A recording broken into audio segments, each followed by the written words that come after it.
What's going on, Matthew? I'm just here to answer any questions. I've been making a lot of videos, and it's probably easier to get real answers live.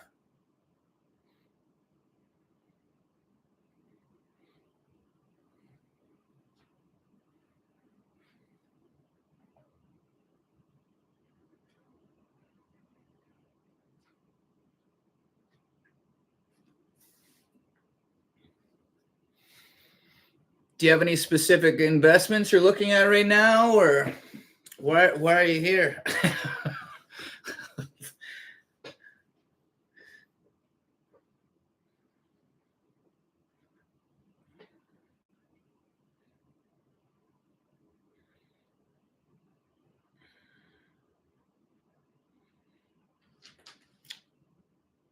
You bought the InvestCan app? All right, perfect. Do you have any input? Like I added a lot of the tips to kind of make it easy so you don't have to watch a video. The whole point is to make it so you can just pick up the app and build a portfolio. But I'm just curious, how do you like all the other different portfolios now? So I put the update for this month into Apple. It got approved earlier today. So you should have it on the focus list. I wrote out descriptions for each ETF, so it's a little easier. Not everyone uses VFV. Like, for example, my mom uses ZSP. So just knowing, hey, they're the same, but you got to put your ZSP in your VFV. So it's just easier if it says S&P 500. Hopefully that gibberish makes sense.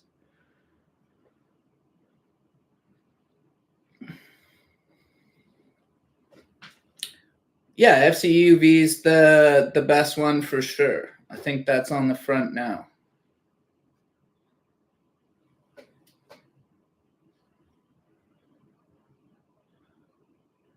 But yeah, the other good one was nice. So you're doing your research. I mean, I'm trying to show everyone how to do research. I was an advisor from 2016 to 2022. I mean, I get it. It's kind of hard, but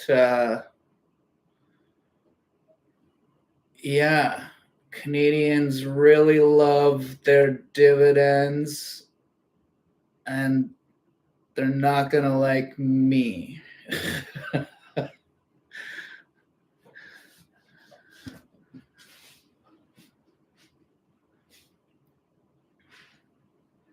Yeah, ask any questions away. Basically, I mean, I don't have my CFA, CFP, or CPA, but I've read all the textbooks and basically just didn't do the test. I built these apps instead of doing the test. It's really a lot of math. So if you're wondering why I don't show my face on these videos, there's important information. You need to see the full screen to really make a comparison.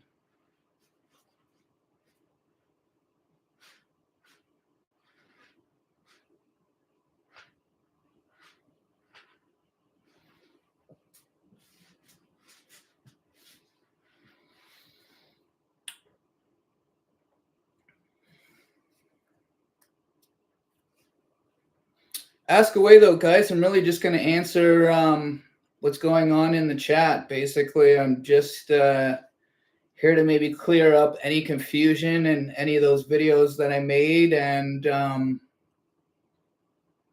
yeah, try them out yourself. Like, I'm sharing the full screen so you can see exactly what's going on.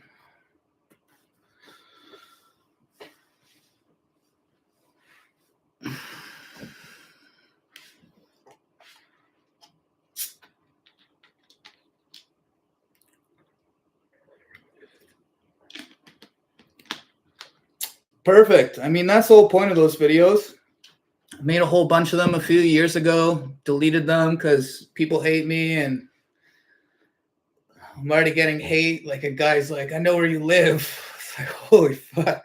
Like, buddy, settle down. You're fucking up your money and wasting your time. But yeah, basically, you just have to learn how to sell. I think the scariest part is all those covered call videos. Like I'm 100% trolling all the covered call investors. The passive income, the monthly passive income, when I just take the annual yield divided by 12, like that's not how you do retirement. But that's kind of how most people show you how to retire online. So people don't even know I'm trolling, but yeah, that's what's going on.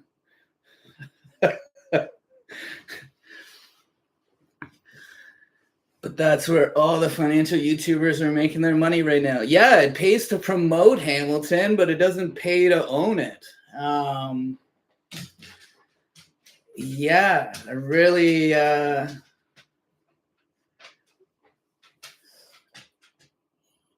I just don't know why. I don't know why you would need more than 10% yield. Like anything over 10% yield is like just crazy. The next argument is, oh, I'm reinvesting part of it. Okay, then you only need 6 or 7% yield. Dre, what's going on, bud?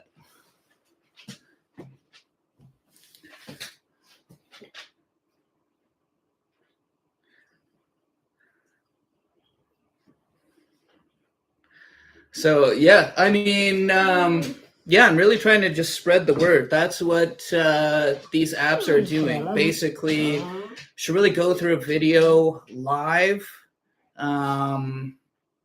Basically, I have a whiteboard in my other room, and I was drawing out like the algorithm in 4 stages, like so everyone can understand what's going on, but it's difficult. Basically, you have to. I need some back and forth question and answer because like I've tried to film this video a few times. It's going to be at least a half hour long, and it's just tough to remember everything. My thoughts on HHIS. I mean, as soon as it's a year old, I'm going to show you something that can beat it. It's another covered call ETF. What is that one? Like a 20% yield?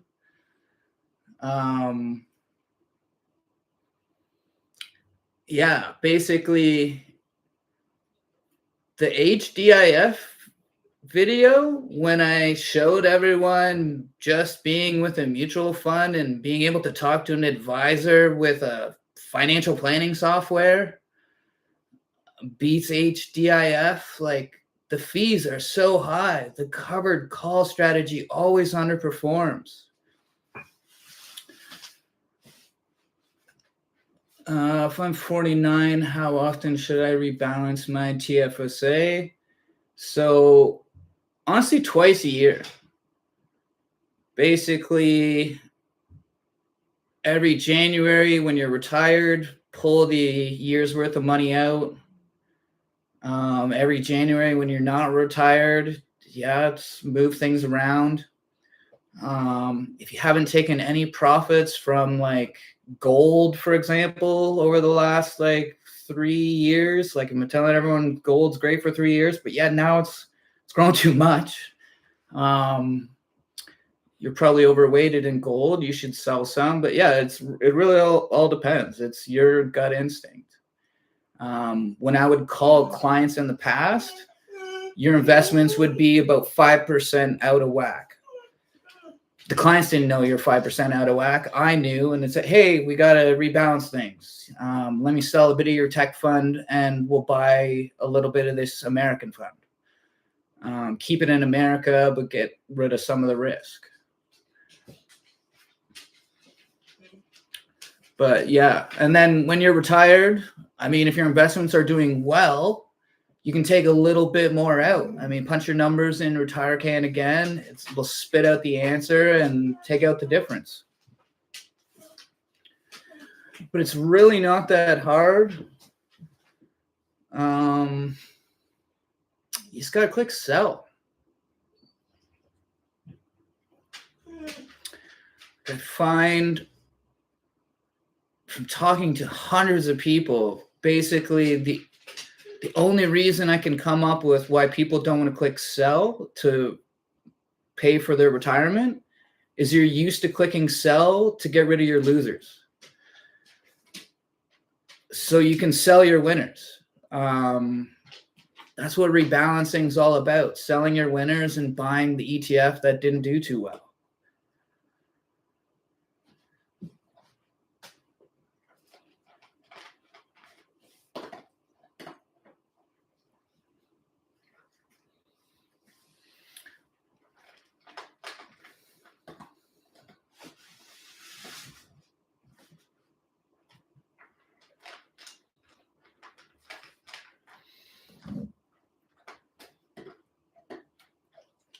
Any more questions?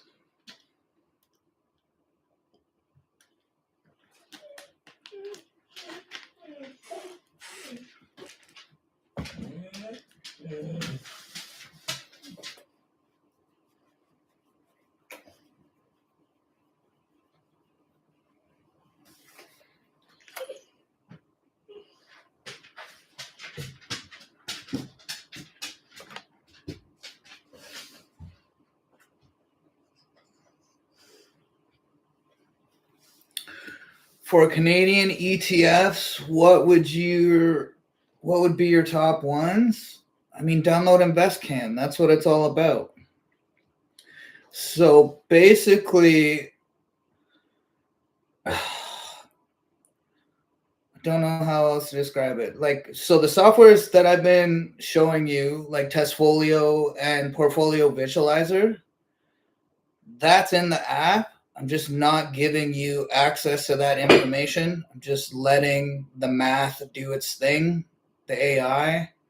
So basically, for example, there's like 40 emerging market ETFs. It's going to go through all those, pick the best. There's 160 international ETFs. It's going to go through all those, pick the best. So I think for the 10 fund portfolio, like the one on the home screen, that's the one all the Canadians need. Swear by it, but people convince me to build crazier portfolios, and now there's one with like 33 funds or something. Yeah, all you need is the front, and there's 3 quintillion combinations it's going through. So, like, if I show you these examples, like how to beat them, some of them are on InvestCan, some of them aren't. Basically, I could probably show everyone how to beat every covered call ETF with the second and third best ETF. Like, they just always underperform. But yeah, I'm showing you good ETFs when I'm showing you how to beat the covered call ETFs. That's the point of these videos. But yeah, like Canadian, like I don't even think the video's up anymore. I made that one like 2 or 3 years ago. HBGD, Hura, the uranium ETF. A lot of people who downloaded the app were scared about that one for a bit, and then it shot through the moon. So that was holy, like couldn't believe the PE was so low. I don't know why it didn't shoot up earlier. Yeah.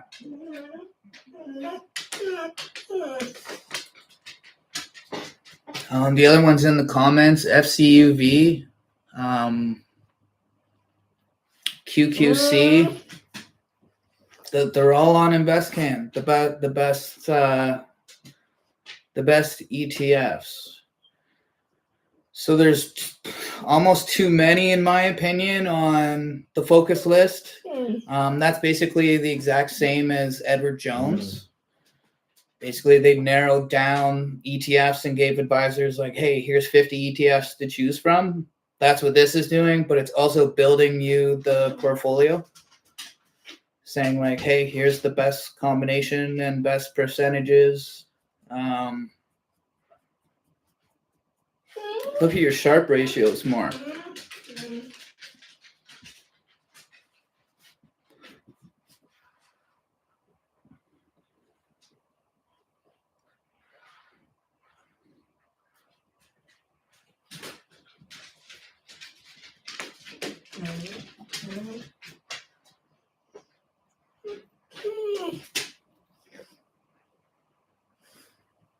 Hey,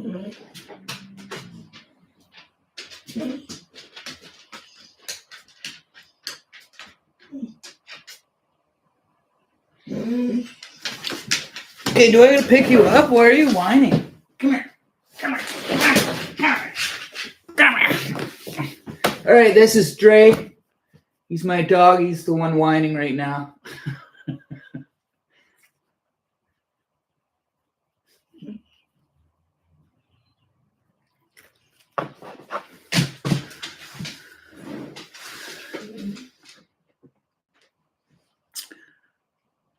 All right, any more questions? There's definitely some good ones here.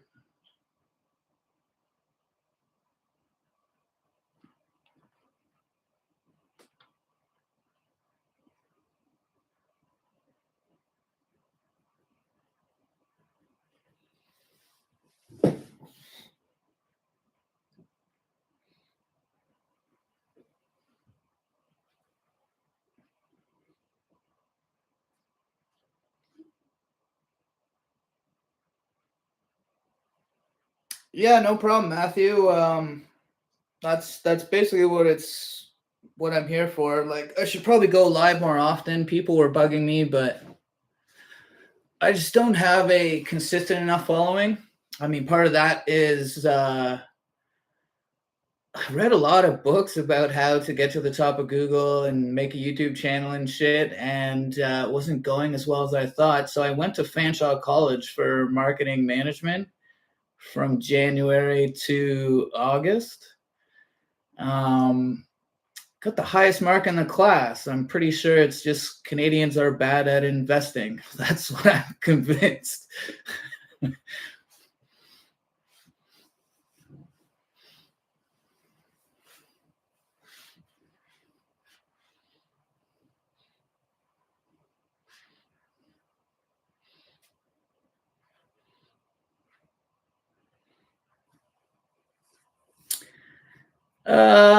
Yeah, that's a good idea. That's what everyone keeps saying. They're like, do it live once a week, and I'm like, all right, no one's got time for that.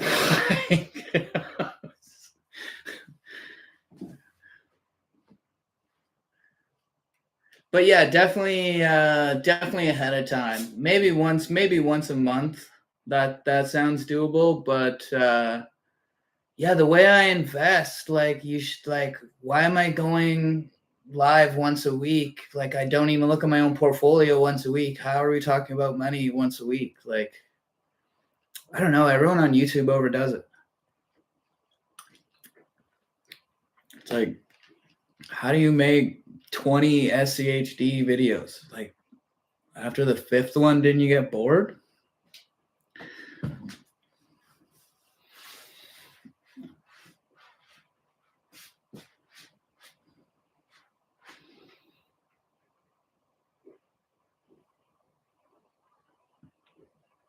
Anyways, one more question. Is there any ETF tickers that you want me to take a look at for a recent or for a future video? Might as well get that out of the way.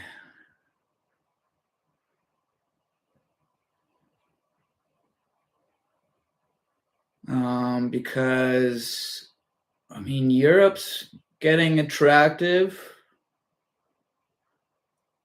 but no one really cares about international investing. So it's like, why am I going to make a video that only gets like 2 views? Yeah, ZEM's all right, but I mean, I can tell you right off the top of my head, VEE's better. So is EMV.B.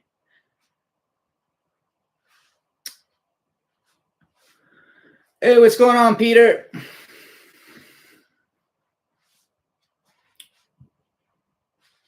Oh, I was just actually talking about video ideas, and that one about the S&P 500, but the history of that. That is actually a good idea. I mean, I pretty much answered what I want to say in the comments, though. what a lot of people don't realize, I mean, I was an advisor at this time, and like there was a notice in one of the emails. So a lot of the companies changed like sectors in 2018. So if they didn't do that, your S&P 500 would be like 60, say even 70% tech right now. So just naming another company a different sector, I mean, it doesn't make it more diversified in my mind. I mean, it was Tesla, Apple changed, Meta changed, eBay. Like they moved from like tech to discretionary and communications. So yeah, there's nothing wrong with the S&P 500 though. I just showed you it will beat HYLD.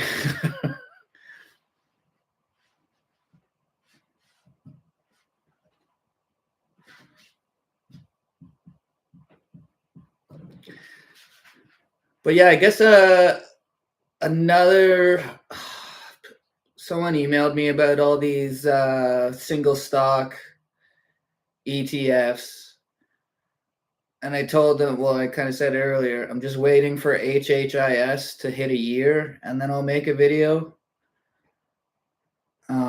Still, that's too soon.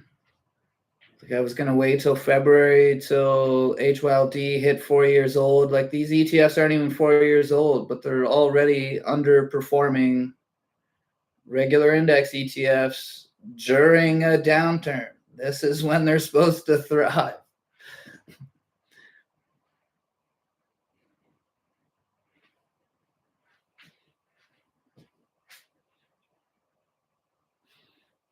But yeah, ZEM, that's it. Any other ones?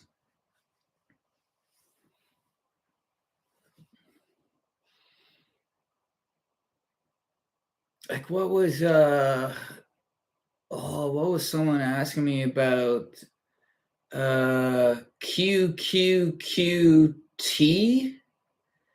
I mean, that one's all right.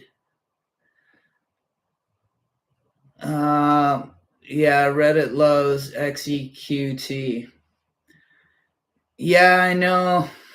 I think FEQT is the best one, only because it has a bit of Bitcoin in it. But I've been preaching XWD for, geez, a decade. I mean, it's 15 years old. I believe XWD beats XEQT just because it has a really small Canadian allocation.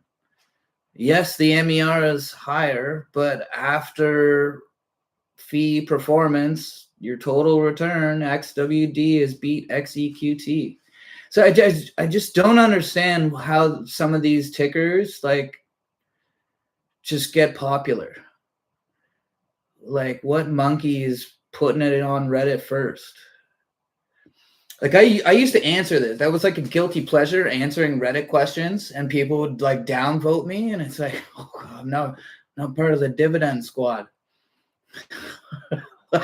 So I'm off Reddit. I'm off all that shit. But yeah, maybe I can. There's enough. I think they hit 5 years performance, a lot of them, so that actually would be a decent video. Because I'm not against it. If that's all you want, if you want to go XEQT until you're like 50, and then maybe go X grow until you're like 65, and then go X bow, not a stupid strategy. But I made an app that beats that every time. How could I possibly recommend it?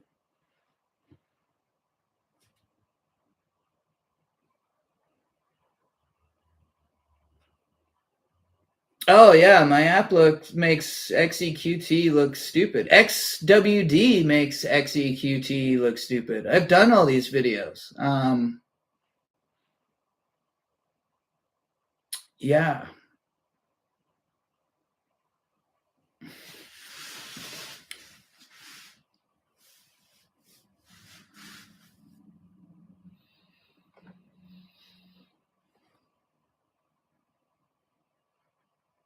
Yeah, maybe I'll do that. Maybe I'll make these videos.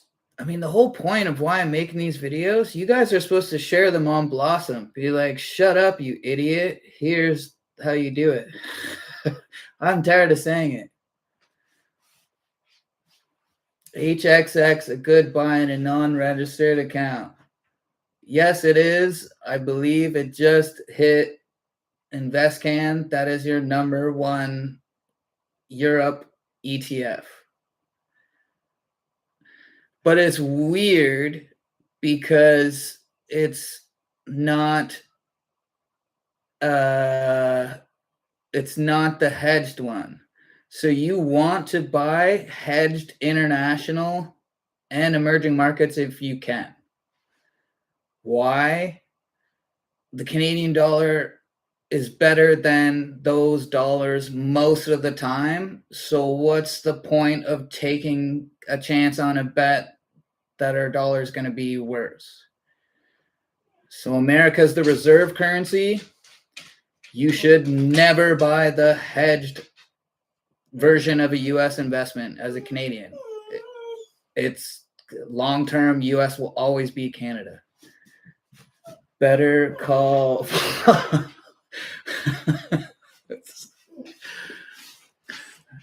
I don't know who's paying these people. And if they're not paying them, that's fucking worse. But yeah, every time someone brags about their covered call investment, you take the link of the video I found and you paste it in the comments of Blossom. But yeah, I don't think I could ever collab with a YouTuber because I would just get too mad and start calling them an idiot. Anyways, it was nice hanging out with people for the last half hour. Gonna log out. Take care.